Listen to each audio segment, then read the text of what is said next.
Maverick News. The world is watching.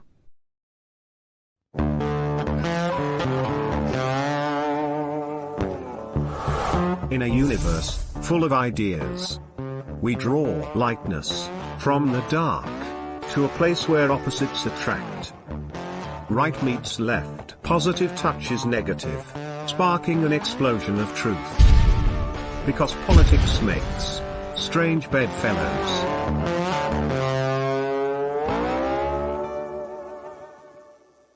We're talking a lot here about healing ourselves, which is so important because we can't heal the country or heal the world unless we heal ourselves first, right? So this part of the show has been so important, but I want to shift our focus a little bit to our country, which needs a lot of healing, and our world, which just seems sick at heart and sick at the soul. To me, I trace it back to 2020. I mean, we had problems before that, but like I said at the beginning of the show, it's kind of like once COVID hit, a lot of people just lost their damn minds and their good health, and they never got it back. You know, the average American packed on an extra 10 to 20 pounds during the lockdowns when they were stuck at home with nothing else to do but eat, and they were sedentary and they weren't going out and they weren't able to go exercise.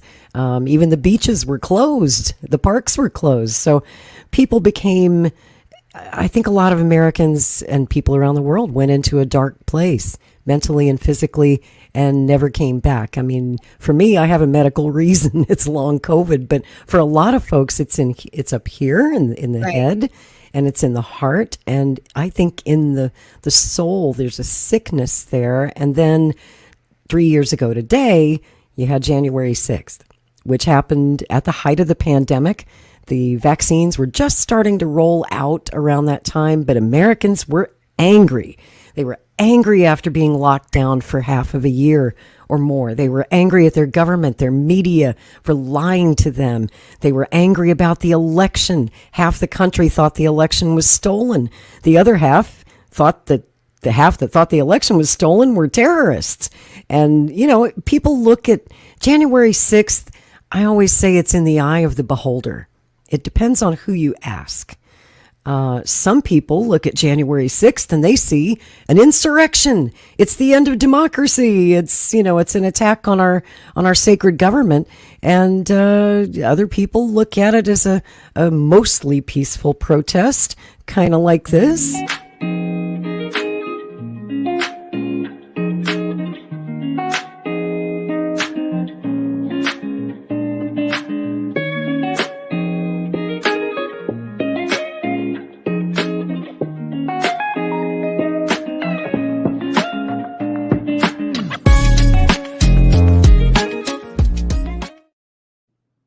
You see the security guard there just waving at the guy. Some guy's like, hey, how's it going? Security guard says, hey, how's it going? They don't look very alarmed there. It doesn't look like the end of democracy to me. But then I hear our president, Joe Biden, yesterday gave this speech about January 6th. And obviously our president looks at it a completely different way. 2 years ago tomorrow, we saw with our own eyes the violent mob stormed the United States Capitol. It was almost in disbelief as you first turned on the television. For the first time in our history, insurrectionists had come to stop the peaceful transfer of power in America. First time. Smashing windows, shattering doors, attacking the police. Outside, gallows were erected as the MAGA crowd chanted, "Hang Mike Pence." Inside, they hunted for Speaker Pelosi. The House was chanting as they marched through and smashed windows, "Where's Nancy?" Over 140 police officers were injured. Jill and I attended the funeral of police officers who died as a result of the events of that day. Because of Donald Trump's lies, they died because these lies brought a mob to Washington. He promised it would be wild, and it was. He told the crowd to fight like hell, and all hell was unleashed. He promised he would right them. everything they did. He would be side by side with them. Then, as usual, he left the dirty work to others. He retreated to the White House. As America was attacked from within, Donald Trump watched on TV in the private small dining room off the Oval Office. The entire nation watched in horror. The whole world watched in disbelief. And Trump did nothing. Members of his staff, members of his family, Republican leaders who were under attack at that very moment pled with him. Act. Call off the mob. Imagine had he gone out and said, stop. And still, Trump did nothing. Oh, that's how President Biden sees it. He thought it was the end of the world. I'm sure you remember where you were and what you were doing on January 6th. How did you see it at the time? And has your mind changed in the 3 years since? I don't own a TV on purpose. Really? Good for you. I've not really watched TV, except for when I was married, only because it was my husband's business and he had TV in every room. But on my own, I stopped watching TV when I was 14. And the reason I did that, when I was about 23, this is when it confirmed it for me. I was in America. I got an audition on a Tuesday, and then I was going to South Africa on a Friday, that Friday. And I had read in America about what was happening in South Africa. And then I got to South Africa and read the newspaper, and it was a totally different story. And I realized, oh, it's just gossip. The news is just gossip, and I don't listen to gossip. So I didn't see January 6th. I think I might have seen it, a couple weeks later. And I just saw some of the footage that was the horrifying footage. And then when I think it was Jim Jordan that let out some of the more peaceful stuff, I saw that. I don't really have an understanding of it. I didn't put any attention on it. It's not my my thing. Like, I'm not really that interested in it. I'm more interested in in healing the country, in healing the corruption, in healing people, so. But there's a lot of healing needed right now. There's a new poll that just came out this week that I found pretty alarming, as we see a growing number of Americans who are at this point say they are willing and that they would resort to political violence to get what they want.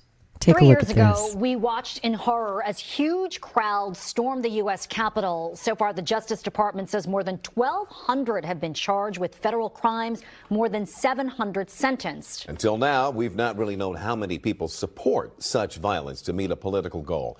But new evidence paints a disturbing picture that a number of Americans do. And as Ted Oberg and the News 4i team found, for many of them, they say it's not just talk.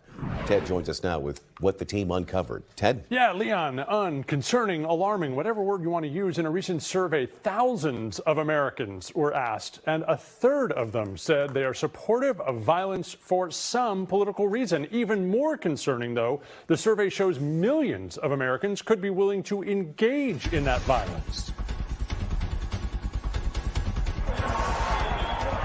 The attack on the U.S. Capitol wasn't spontaneous, and it wasn't a surprise, at least not to people who've been inside of the anti-government movement. We're in a country that's spiraling right now, and we've got to figure out some ways to re-engage. Jason Van Tatenhove has been on the inside.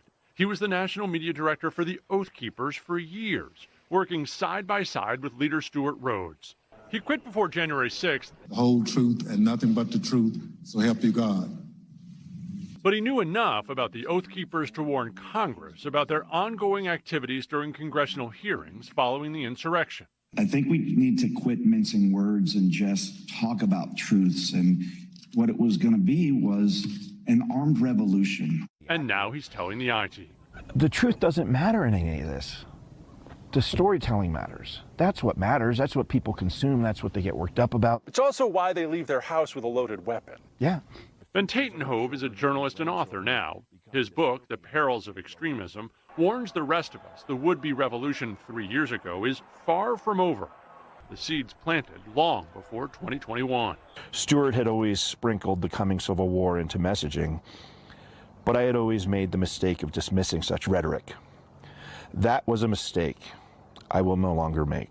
In a newly released report by the University of California Davis Violence Prevention Research Program, half of those surveyed agreed that in the next few years there will be civil war in the United States.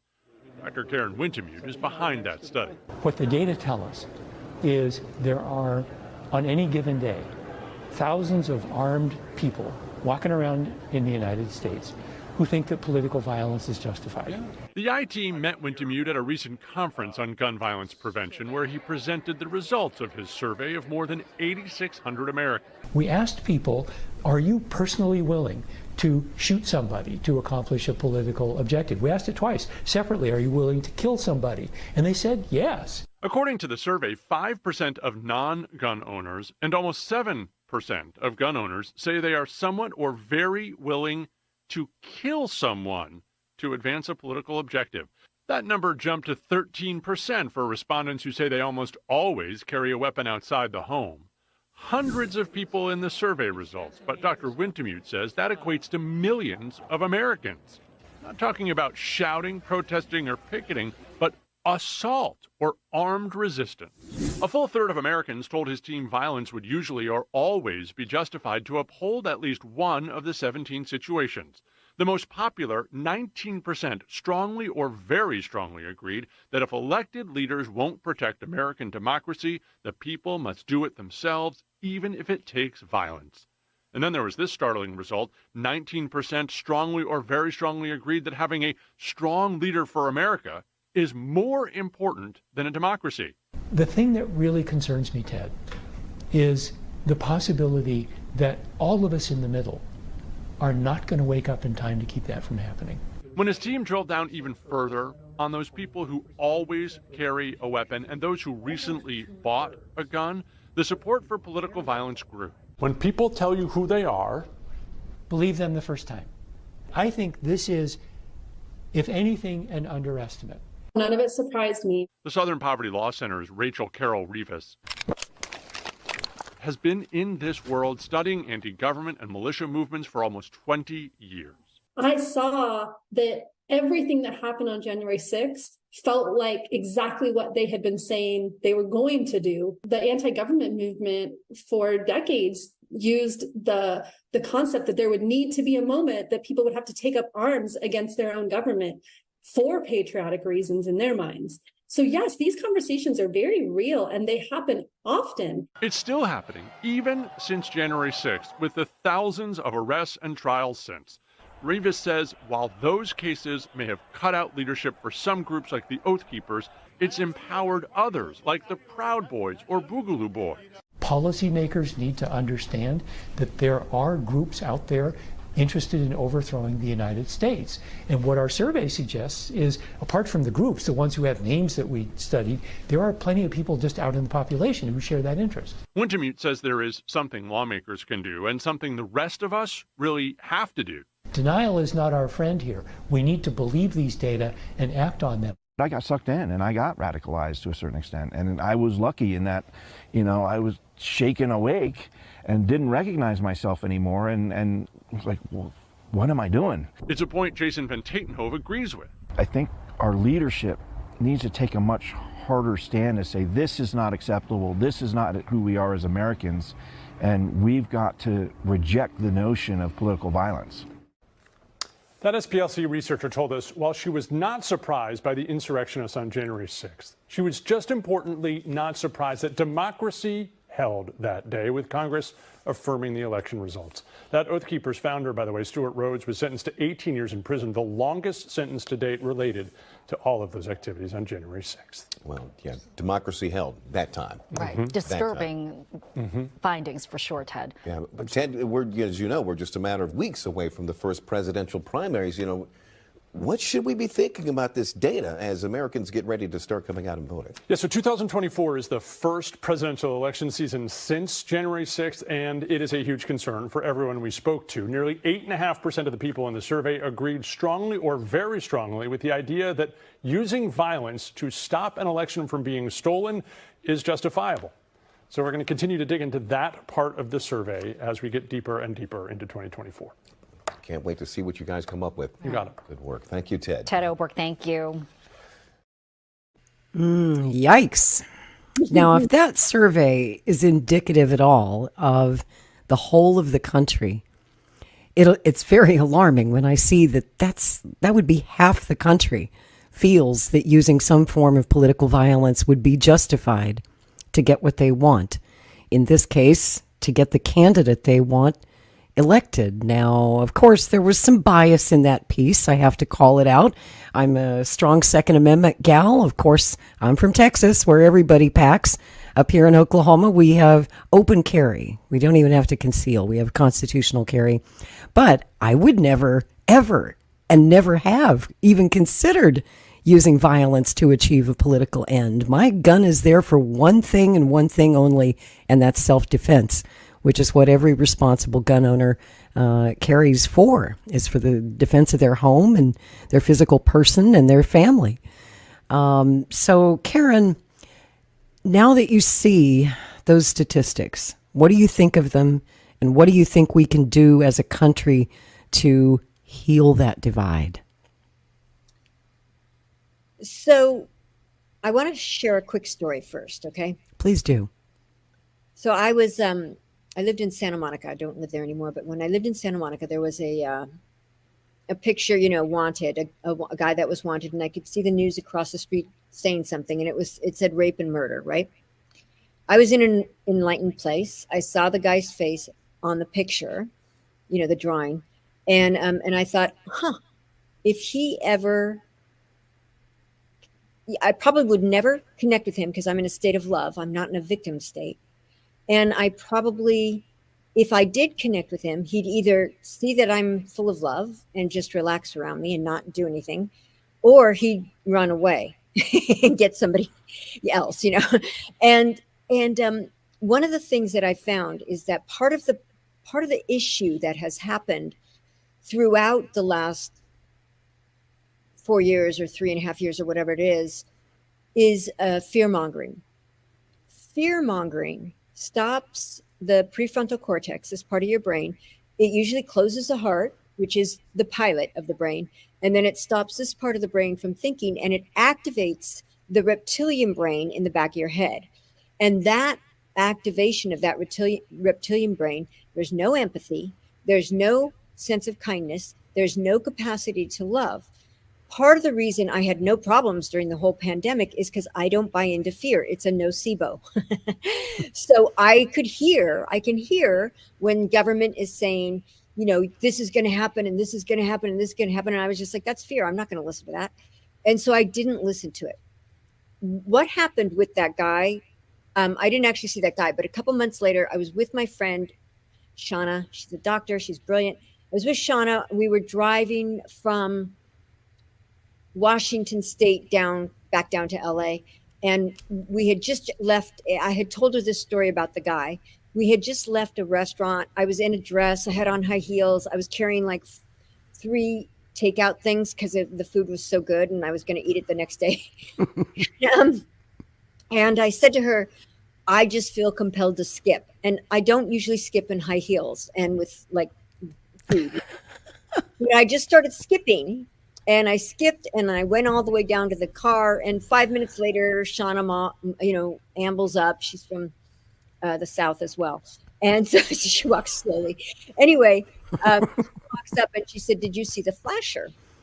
And I said, no, what flasher? And she said, oh, just a couple feet after you started skipping, there was a guy leaning against the side of the building and he had his pants down and he was playing with himself. And I said, oh. And she goes, you skipped right past it. I said, I did. She said, it's exactly like what you said about the guy, that was wanted on your mailbox in Santa Monica. I said, you're exactly right. My inner being had inspired me to start skipping, even though I was in high heels and carrying 3 takeout boxes. And I missed the flasher. And then she said, wow, the opposite. I said, what did you do? She goes, I smiled at him with approval. And I said, oh, that's so sweet. She goes, yeah, he went flat. He just lost his way. And I know it's a goofy story, but the reason I'm telling that is because If you keep your heart open, you're in the right place at the right time. You're guided. Another experience I had with my computer. It was a couple weeks before George Floyd was killed. My computer was doing something goofy and it wasn't working. So I called Apple, but it was during the pandemic, right? And they said it's going to take 6 to 8 weeks. And I was writing a book and I'm like, I can't give up my computer for 6 to 8 weeks. No. So they say, go take it to Mac Mall, which is on Melrose in West Hollywood. So I took it to, I didn't take it. I called them and said, hey, can I bring my computer? And they said 3 or 4 weeks. I said, I can't do that.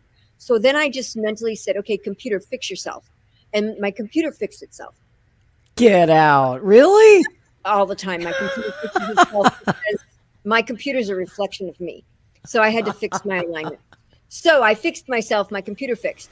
Anyway, then cut to, it's now George Floyd had that experience. And I didn't know, because I don't have a TV, that there was going to be a riot right next to my grocery store where I go.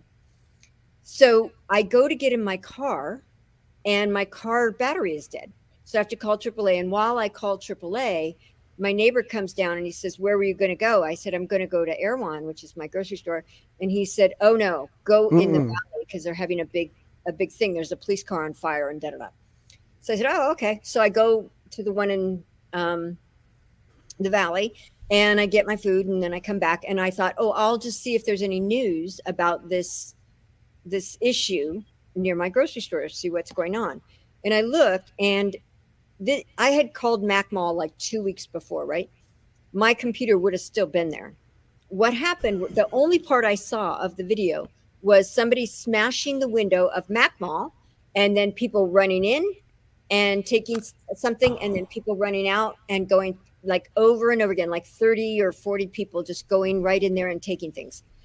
My spirit had told me basically, you can fix it. Don't worry about it.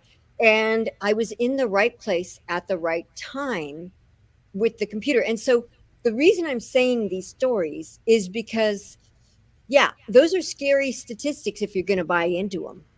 But love is the most powerful force in the world. Love is the bridge to all you want, as Rumi says. Love is the answer that everyone is seeking. And when I am in a state of love, or when you are in a state of love, or when anybody listening is in a state of love, you now have, like that white light that you're seeing around Bobby, you have that energy around you where you are immune and you are guided and you literally move in the right place at the right time with the right people in the right way. I was just with my cousin the other day and she said, how do you meet so many extraordinary people? Because I know people, I know so many people, and I have no effort on it. I just literally, it's like a magnet. Yeah, it's like a magnet. And the people that are right for me come forth. And the people that aren't, they're just gone. They don't stay in my orbit. So I don't have to, I'm not ever afraid of something like that. I'm going to make sure that whatever I do, I'm in a state of love, and I'm going to trust that I'll be guided. That's what I would suggest, because one, if you're in that state of love, it's better for your health. It feels better. Love feels really good. Love is fun. It's joyful. It's free. It's just a delicious feeling. And when you're in that state of love, the things that normally bother you don't. You become like a seal. It just flies off you. And so wherever I go, I just am exuding love. There was also a guy in my grocery store a little bit after that. It was still during the pandemic. And I walked in and I saw him, and he was a handsome guy, but there was something in his eyes that was off. And I had smiled at him, but he didn't smile back. And I was like, okay. So I didn't worry about it. And I did my shopping. And then I start to walk towards the cash register, and there's all these employees that are hiding in one of the aisles. And I said, are you guys okay? And they said, yeah, there's just something happening. And that guy, he was exuding something dangerous. What was so cool is that the manager of the grocery store was totally cool. And what he had asked was that all the men that were, doing other things, come and just kind of surround the whole cash register thing, put their hands, their hands were just folded in there as they're standing, and they're just present. They're just holding the space. Nobody was assaulting this guy. Nobody was calling him names. Nobody was doing anything. I said, should I wait? And they said, no, you can go, because I was on the opposite side. The cash register is like in a square at that store. So somebody walks me to the cash register, and I do the cash register, and the guy looks at me, and I look at him, and I smile. And that's the guy that's disturbed. And he didn't really react, but I saw his shoulders drop a little bit. And they walked me to the door, and to be safe and all that stuff. And I started sobbing, because I thought that it was so beautiful how the manager and all these people, nobody was making it worse. Nobody was fighting this guy. Everybody was just holding the space and making sure that everyone else was safe. I felt so good about it that I made a video and I sent it to the owner, the CEO of the grocery store. I said, you guys really handled this beautifully. And it was such an example of what we can all do when there is somebody who is activated from their reptilian brain, who is afraid, who's shut down here and shut down in their heart. When you're calm, when you're present, something is possible, as opposed to being afraid of them. Does that make sense? It does. It makes perfect sense. And I think as someone myself who tends to attract high quality people, because I put that vibe out there, and I believe that like attracts like. That's why you and I are here tonight talking to each other. I feel like you're a sister, and I look at everyone as my brothers and sisters, even the ones who are damaged. But I've learned to recognize when someone isn't quite right. Just like you recognized that man in the store. You didn't know him, but you could just tell. It was a spidey sense kind of thing. And I have found in my own experience down in Texas, a lot of the militia movements and anti-government groups down there, I ran in those circles for a while, and there are great people in those groups, but there are also agitators. And there are people who are mentally ill. There are people who are trying to stir up emotions to play on your legitimate anger. I mean, half the country had a legitimate reason to be angry when Donald Trump lost the election, right? And they're mad at their government for a lot of legitimate reasons. But then they attract people into their lives who put ideas into their heads that they probably would not have thought of otherwise, left to their own devices, because they're good people. And so I think a lot of it has to do with the company you keep, the messages that you take in on your social media, who you choose to follow, who you choose to listen to, what they're stirring you up to do. And you talk about someone who brings that calm energy, that centered, focused energy, a healing energy. And I agree with you that Bobby Kennedy has that gift. I think he's always had that gift. And speaking of President Trump and January 6th and the anger of the country out there, another thing that President Biden is trying to do, and now we see all these ballot challenges across the country. In addition to prosecuting the guy, they're also trying to knock him off the ballot in several states. And I think that Bobby Kennedy has the right approach here, because he's running against President Trump, and he's a former Democrat, but he doesn't hate him, and he doesn't want to be in an unfair race. And so Bobby did the right thing this week. He went on Fox News, and he actually stood up for President Trump's right to be on the ballot and be treated fairly. Thought you'd like to see this. News of the day question before I let you go about the Supreme Court potentially taking up the issue of taking the former President Trump off the ballot in Colorado and in Maine, where there's also this effort. What do you think about those efforts to take the former president off the ballot based on an insurrection charge that he has not been charged with? I think it's wrong-headed, and I think it's counterproductive. I'm not a fan of President Trump's. That's why I'm running against him. but I don't want, and I'm confident that I'm going to beat him, but I don't want to beat him on a slanted playing field. I think the American people want to see a fair fight. They want debates. They want real democracy. They want to be able to choose their candidate, their president, not have a court choose it. And as you point out, I've read the decision, and it makes no sense to me that you can deprive an American citizen of this right to run for president without ever charging him with, much less convicting him of insurrection. He's not even charged with it. That's right. So, that seems to violate due process, and it makes us look like a banana republic. And by the way, I think it's going to hurt the people who are behind it. I think it turns Trump into a kind of, people know it's unfair, and it turns him into kind of amplifies it, him as a mythological figure. I think it's very, very short-sighted, and it's just wrong. It's un-American. Well, it certainly has helped him in the polls, all of these challenges and all of these indictments along the way.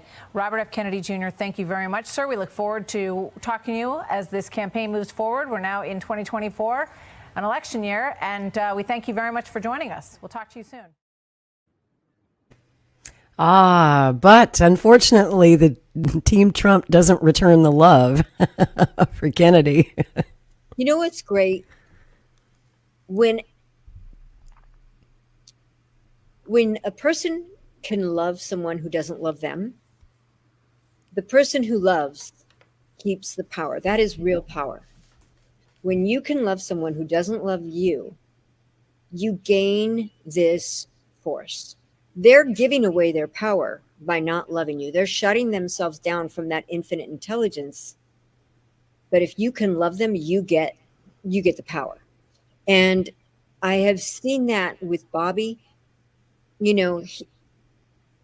Whenever I've gone to anything with him throughout the whole time of the 33 years of whenever I've gone to events with him or things like that, there's always been Republicans there. There's always been Democrats. There's always been Native Americans. There's always been blacks. There's always been migrant workers. There's all, it's like, it's such a mix of people that come together in appreciation of what he is talking about. And he has this ability to listen and to listen to people who have a different viewpoint without getting freaked out about it.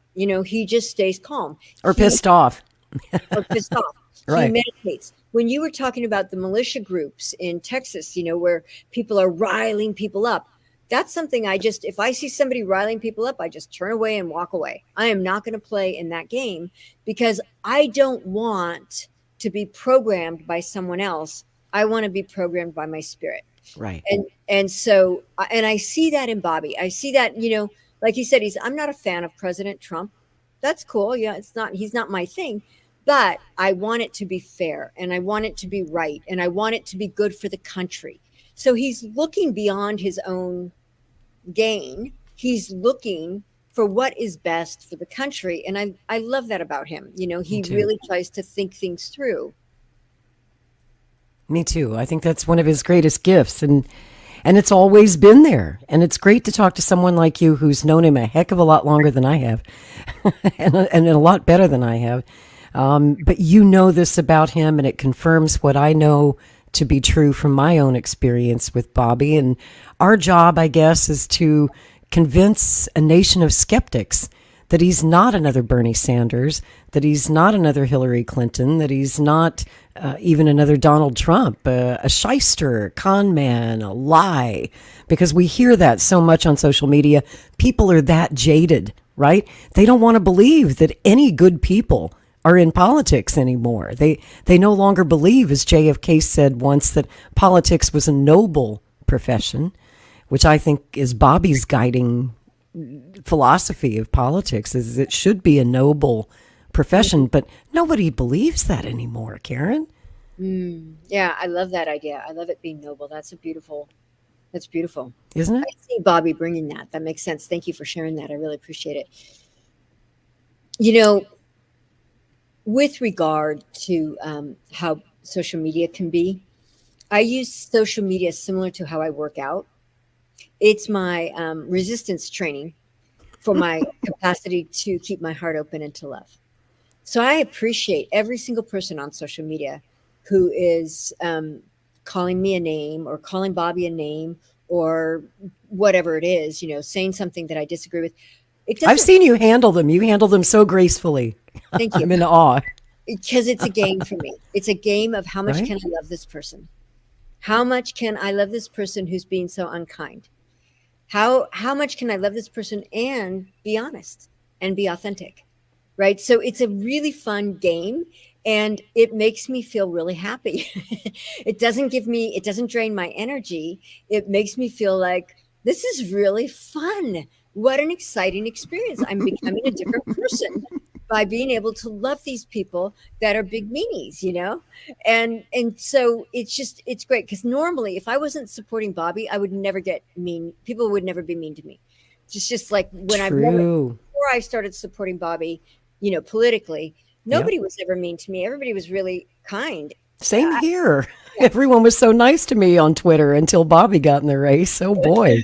Yeah, but I love it. And I don't feel like it's my business to convince anybody. I feel it's my business to love people and then let them see the evidence if they want, if they're open. And if they're not, bless them and let them go. And if they're open, answer any questions. But I'm not here to say, oh, you should do this. I did say Biden might want to retire early or soon. But That's putting it kindly. But I don't really think that anybody needs to do anything. I don't think anybody needs to do anything. I will say, would you be opposed to being kind in your next exchange with me? I would really appreciate that. I might say something like that, or I might say that, hey, when you call names, it's a fallacious argument and it means that you don't have actual evidence. If you have real evidence, I'm totally happy to talk to you. If you just want to call names, maybe go someplace else, so I'm not in a place where it impacts me. It doesn't hurt me anymore. It's become fun. It's literally like, being able to lift more weight or go on one hand instead of just two, right? It's a fun challenge. It's a fun challenge. Challenge. Yeah. That's a great way to look at it. And it I really love it. is. It's making me become somebody different. So it's interesting. So one of my stories we love is about a guy who knows how to breed kelp so that it is healthier. California's lost 94% of its, or 96% of its kelp. And kelp sequesters carbon. Kelp gives off oxygen, more oxygen than the rainforests. I mean, it's huge. And he has this desire to get the kelp out and then to make it into biofuel. And kelp also chelates out heavy metals from the ocean, and then he would chelate it out and then put it into biofuel. But he hasn't been able to get permission. So then, of course, I meet a guy who's a diplomat, and then he also has been a lobbyist. So now he's telling me what to do. And he said, well, if you want to do this, you could do this. And so I'm thinking that it's totally new to me, like to be a person who's advocating and going to Sacramento and going to this person. I've never done anything like that, but I thought, I love people. I love the ocean. I love kelp. I love all the creatures. I love the ecosystem. I love, biofuel that's healthier than corn because you don't need the GMO and you don't need to take up land space and all that kind of stuff. Don't need the toxins. And so I was like, oh, okay, I'm open, So I told the owner of the company and he's like, that's fantastic. Let's talk about it. And then the other guy is going to be my support, showing me what to do. And I'm like, I'm just open to the weirdness of what the universe is drawing me to. I don't know what it is, but it's just fun to discover, oh, I'm capable of doing something that I had no idea I could be capable of. Yeah, that's right. And I think, a lot of life, why we're here, is bringing some light and some love and some laughter into this world. That's what the human experience is supposed to be all about. If we're here on this earth to do one thing, isn't it? To spread some love and some joy and some positivity and some healing to people. Who wants to be that dark cloud that walks into a room and other people make an excuse to get up and leave because they don't want to be around that energy, or the person you have to walk across the street to avoid saying hello to?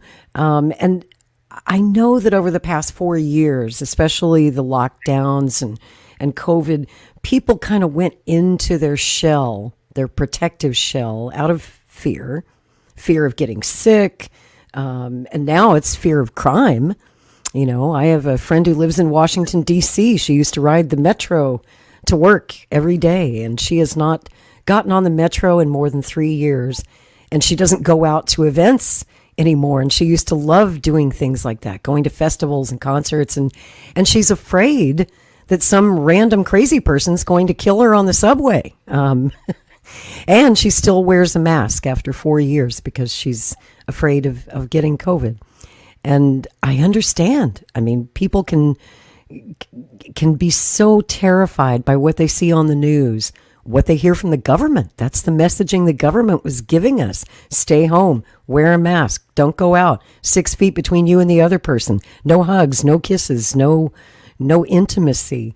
And I think a lot of people never came out of that place. They're still afraid to come out and interact with other humans again. And I know it's got to be a contributing factor to this dark cloud over America right now and the divide. For sure. And when a lot of people, like I was saying, there's a lot of propaganda that's fear-based, right? And it comes from all forms of government. It comes from the news. It comes from all things. You've got to beware. You got to be worried. The crime is up. More people will kill you for a political reason. You know, like it's a lot of... Or for no reason at all, just because you're in the wrong place at the wrong time. Right. But all that fear-mongering, to me, cannot be true. The reason I say that is because my spirit is all love. Your spirit is all love. Everybody's spirit is all love.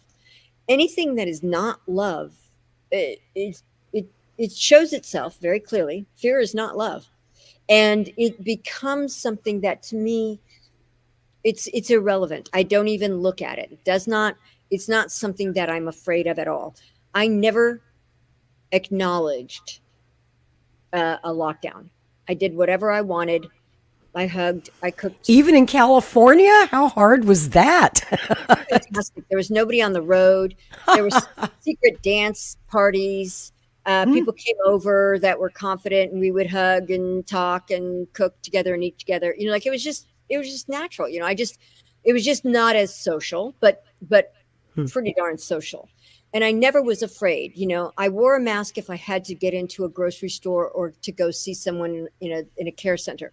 But otherwise, I just didn't do anything. I didn't listen to it because I knew that fear is never the truth. Love is the truth. Love is always the truth. Fear is never the truth. And so when I would hear the fear mongering, I just was like, oh, I'm not going to worry about that. And people would ask me, they would be like, aren't you afraid of getting COVID? I was like, no, I have an immune system. You know, part of the thing I realized when I was in high school, I was in advanced biology, but my professor said to us one day, look at your books, look at your pens, look at your desks, look at the door, look at the chalkboard. Everything's filled with viruses and bacteria and everything, and you're not sick. What's going on? And I remember I said, oh, we have an immune system. And he said, exactly. And he said, when does your immune system get down? I said, when you're stressed. And he said, right. Exactly. And I just have learned so much. I studied pre-med in college, and then I studied mind-body science, how the mind affects the body. And I've always been interested in it, obsessed with it a little bit. I've always been, so even as an actress, I was still studying medicine stuff. I just love it. And it's so fascinating, especially the mind-body connection. And I would say the heart-mind connection, because again, the heart is the pilot of the mind. But when you have your heart open, you don't have to worry about being in the subway. You could be sitting right next to somebody who's violent, and he won't or she won't be violent on you. It's just the way it works. It's the universe knows what you want. The universe knows what everybody else wants. The universe is organizing it perfectly, depending on where you are emotionally. If you are feeling good emotionally, the universe will be putting you in the right place at the right time with the right people in the right way. It will be giving you the right ideas. It will be giving you the right kind of health for you. It will be doing everything for you. If you are in a place where you're afraid, the universe will bring you things that match that. And so if somebody is afraid, I would say, good, don't go outside. Wear a mask if you're afraid, because you're going to put yourself in a lowered immune system, and you're going to be blocking with your fear, you're blocking yourself from being able to receive the wisdom of that incredible intelligence that's within you. And so in that case, I would say, don't get on a subway, don't go outside, don't go to those events, but do something to shift your emotions. Because when you shift your emotions into a place where you feel better, when you're more appreciative, when you're envisioning things that you want, when you're having fun, when you're playful, when you're lighthearted, now you're back in that place where your heart is leading and where you can be guided really easily. We are receptors, but we shut off our ability to receive, and you cause static in your reception when your heart is not open. And so keeping the heart open is my biggest, like my favorite thing all day long. Well, I hope my friend will watch this show. I'm going to send her a copy. And I know several people like that who, you know, for example, this friend I was just telling you about, I've known her for 30 years or longer. And she was always the kind of person that you are, that I am, who just kind of automatically brings happiness and joy into any room she enters. She's a ray of light in this world. And over the past 4 years, COVID did to her and to so many other people, tried so hard to extinguish that light and made them fearful. And, you know, I have friends who've come very close to killing themselves, who've had suicidal crises, mental health crises. And it was all because of these COVID lockdowns and what happened to our society over the past 4 years. And, you know, we're not out of that long, dark tunnel yet, but we have to bring ourselves out of it. No one else can do that for us. It's an individual choice every single day.